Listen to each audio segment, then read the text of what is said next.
Hello, my fellow Americans, and the people who brought me to the dance, Delawareans. I see my buddy Senator Tom Carper down there, and I think Senator Coons is there, and I think the governor's around. Is that Ruth Ann? And that former Governor Ruth Ann Minner.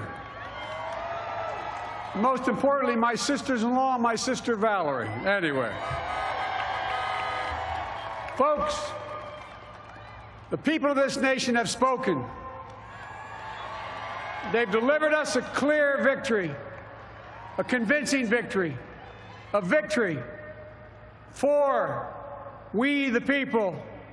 We've won with the most votes ever cast on a presidential ticket in the history of the nation. 74 million.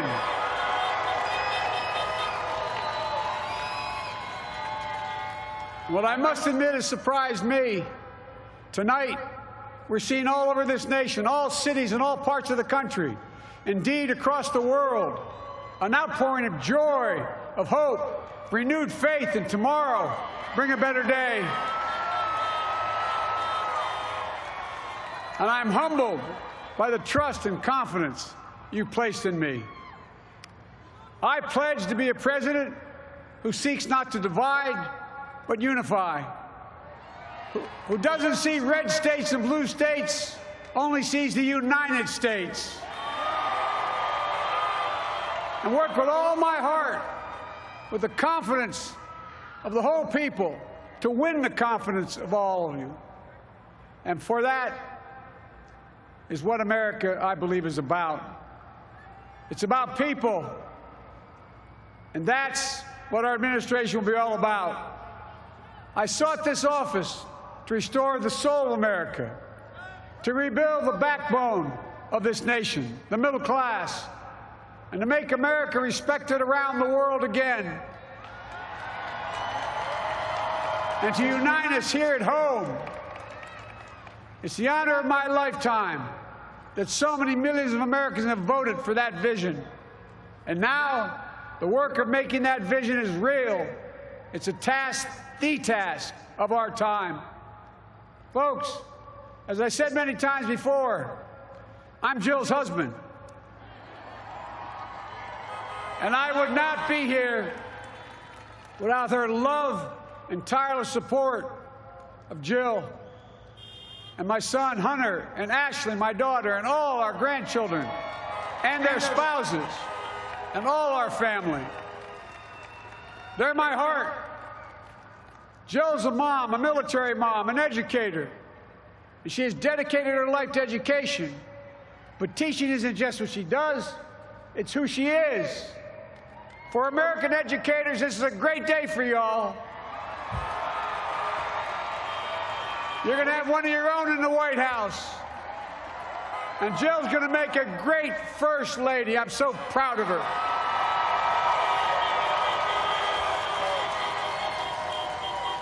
And I'll have the honor of serving with the fantastic Vice President who you just heard from, Kamala Harris,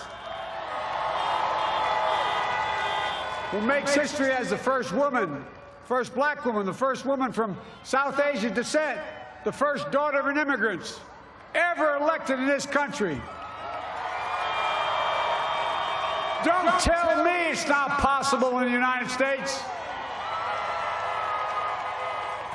It's long overdue.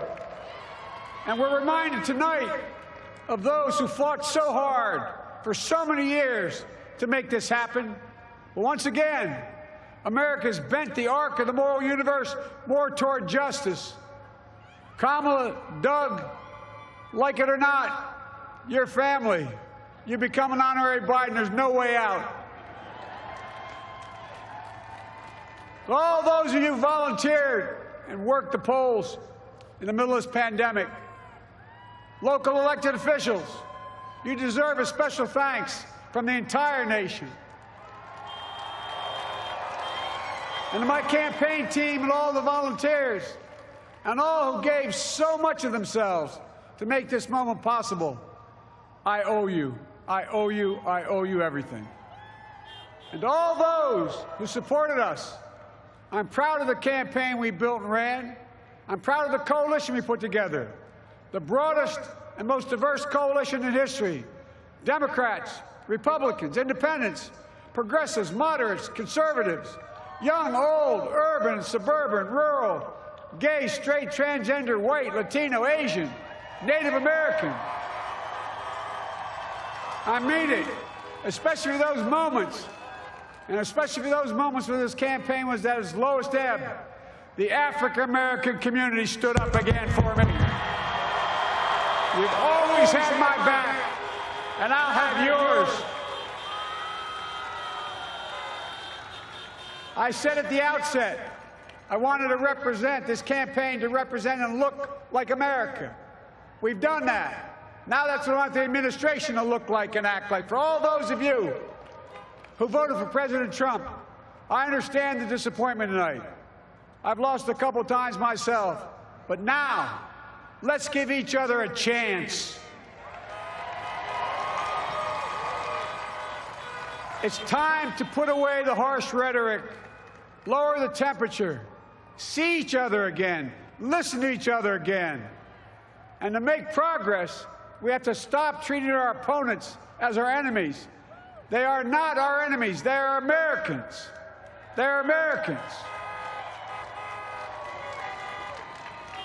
The Bible tells us, to everything there is a season, a time to build, a time to reap, and a time to sow, and a time to heal.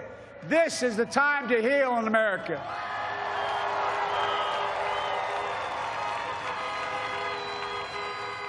Now this campaign is over. What is the will of the people? What is our mandate? I believe it's this.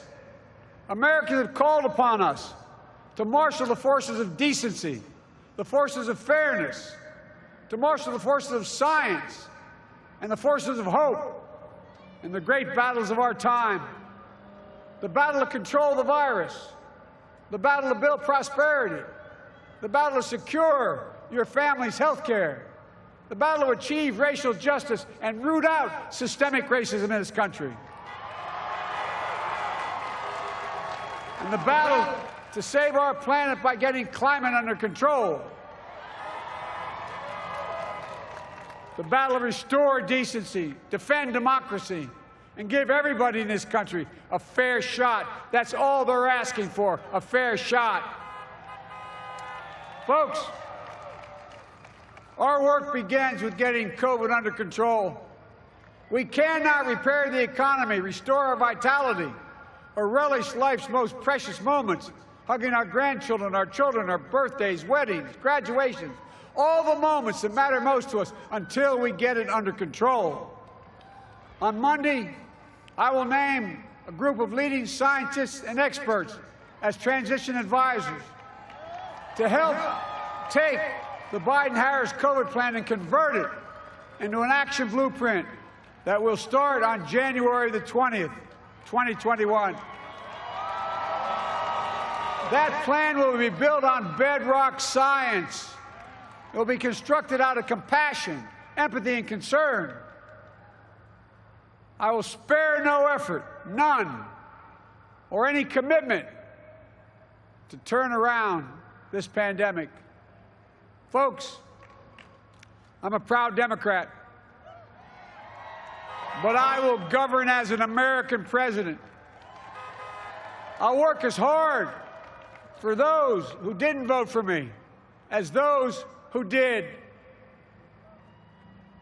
Let this grim era of demonization in America begin to end here and now.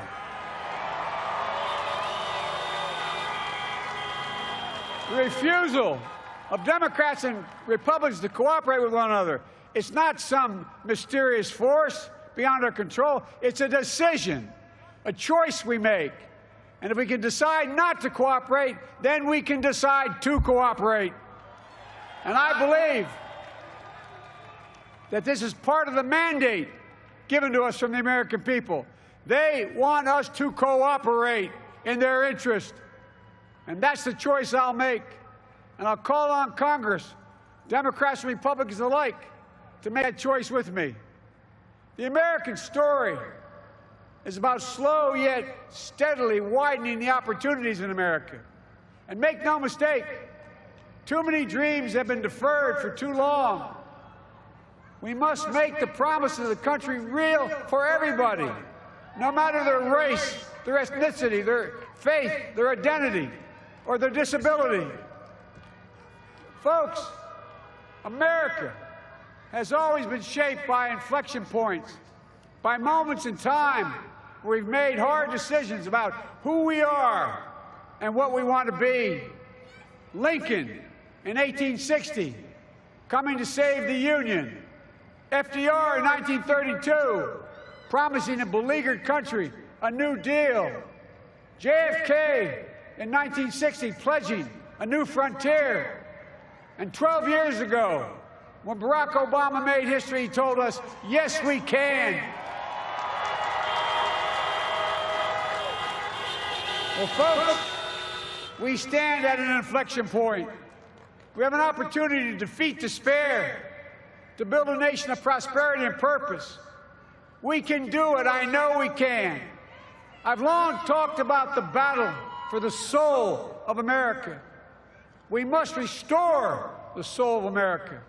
Our nation is shaped by the constant battle between our better angels and our darkest impulses. And what presidents say in this battle matters. It's time for our better angels to prevail. Tonight, the whole world is watching America. And I believe at our best, America is a beacon for the globe. We will lead not only by the example of our power, but by the power of our example. I've always believed, many of you heard me say it, I've always believed we can define America in one word: possibilities. That, in America, everyone should be given an opportunity to go as far as their dreams and God-given ability will take them. You see, I believe in the possibilities of this country. We're always looking ahead to an America that's freer and more just, ahead to an America that creates jobs with dignity and respect, ahead of America that cures diseases like cancer and Alzheimer's, ahead to an America that never leaves anyone behind, ahead of America that never gives up, never gives in. This is a great nation. It's always been a bad bet to bet against America. We're good people. This is the United States of America, and there's never been anything we've been not able to do when we've done it together. Folks, in the last days of the campaign, I began thinking about a hymn that means a lot to me and my family, particularly my deceased son, Bo. It captures the faith that sustains me and which I believe sustains America. And I hope it can provide some comfort and solace to 230,000 Americans who've lost a loved one to this terrible virus this year. My heart goes out to each and every one of you. Hopefully this hymn gives you solace as well.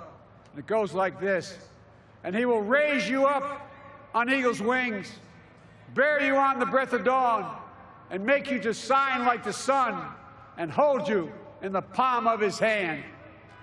And now together, on eagle's wings, we embark on the work that God and history have called upon us to do, with full hearts and steady hands, with faith in America and in each other, with love of country, a thirst for justice. Let us be the nation that we know we can be, a nation united, a nation strengthened, a nation healed. The United States of America, ladies and gentlemen, there's never been anything we've tried we've not been able to do. So remember, as our grandpapa used to say when I walked out of his home when I was a kid up in Scranton, he said, "Joey, keep the faith." And our grandmother, when she was alive, she yelled, "No, Joey, spread it. Spread the faith. God love you all. May God bless America, and may God protect our troops." Thank you, thank you, thank you.